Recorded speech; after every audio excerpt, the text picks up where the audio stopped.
കാലവർഷം കനത്തതിനെ തുടർന്ന് ജില്ലയിൽ ദുരന്ത നിവാരണ അതോറിറ്റി പ്രവർത്തനങ്ങൾ ഊർജിതമാക്കുന്നതിന്റെ ഭാഗമായി 25 അംഗ NDRF സംഘം എത്തി. വടക്കാഞ്ചേരി കേന്ദ്രീകരിച്ചാണ് പ്രവർത്തനങ്ങൾ ഏകോപിപ്പിക്കുന്നത്. ഇതുകൂടാതെ 50 അംഗ സിവിൽ ഡിഫൻസ് വോളണ്ടിയേഴ്സിനെയും തലപ്പള്ളി, തൃശൂർ, ചാലക്കുടി താലൂക്കിലേക്ക് വിന്യസിച്ചിട്ടുണ്ട്.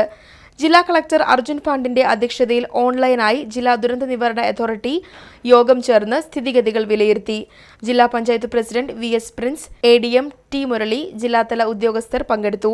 വെള്ളക്കെട്ട്, ഉരുൾപൊട്ടൽ, മണ്ണിടിച്ചിൽ സാധ്യതാ പ്രദേശങ്ങളിൽ നിന്നുള്ളവരെ മാറ്റിപ്പാർപ്പിക്കുന്നതിനുള്ള നടപടികൾ പുരോഗമിക്കുന്നു. അപകടകരമായ മരങ്ങൾ മുറിച്ചു മാറ്റുന്നതിന് കർശന നിർദ്ദേശം നൽകി. ജില്ലയിലെ എല്ലാ വിനോദസഞ്ചാര കേന്ദ്രങ്ങളിലേക്കുള്ള യാത്രയ്ക്ക് നിരോധനം ഏർപ്പെടുത്തിയിട്ടുണ്ട്. കൂടാതെ ചാലക്കുടി, മലക്കപ്പാറ വഴിയിലുള്ള എല്ലാ യാത്രയ്ക്കും രാത്രികാലങ്ങളിൽ ഉൾപ്പെടെ നിയന്ത്രണം ഏർപ്പെടുത്തി. താലൂക്ക് തല പ്രവർത്തനങ്ങൾ ഏകോപിപ്പിക്കുന്നതിന് എല്ലാ ഡെപ്യൂട്ടി കളക്ടർമാരും, തഹസിൽദാർമാരും, വില്ലേജ് ഓഫീസർമാരും ബന്ധപ്പെട്ട പ്രദേശങ്ങളിൽ ക്യാമ്പ് ചെയ്യുന്നുണ്ട്. ജില്ലയിൽ പീച്ചി, വാഴാനി, പെരിങ്ങൽകുത്ത്, പൂമല, അസുരൻകുണ്ട്, പത്താഴക്കുണ്ട് ഡാമുകളിൽ നിന്ന് വെള്ളം പുറത്തേക്ക് ഒഴുക്കുന്നുണ്ട്. ഡാം ഷട്ടർ ഉയർത്തുന്നതിന് മുന്നോടിയായുള്ള അതീവ ജാഗ്രതാ സന്ദേശം അതത് പ്രദേശങ്ങളിൽ അനൗൺസ്മെന്റുകളായി പുറപ്പെടുവിക്കുന്നുണ്ട്. ജില്ലയിൽ നിലവിൽ 6 താലൂക്കുകളിലായി നിലവിൽ 31 ക്യാമ്പുകൾ പ്രവർത്തിക്കുന്നുണ്ട്.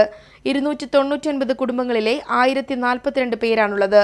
ഇതിൽ 410 പുരുഷന്മാരും 465 സ്ത്രീകളും 167 കുട്ടികളും ഉൾപ്പെടുന്നു.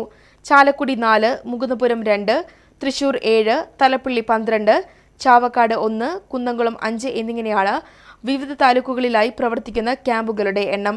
ക്യാമ്പുകളിൽ പ്രവർത്തനങ്ങൾ വില്ലേജ് ഓഫീസർമാരും പഞ്ചായത്ത് സെക്രട്ടറിമാരും സംയുക്തമായി നടപ്പാക്കും. ക്യാമ്പിൽ കഴിയുന്നവരുടെ ആരോഗ്യ പരിരക്ഷ ഉറപ്പാക്കുന്നതിന് ജില്ലാ ആരോഗ്യ വിഭാഗത്തിനും നിർദ്ദേശം നൽകി.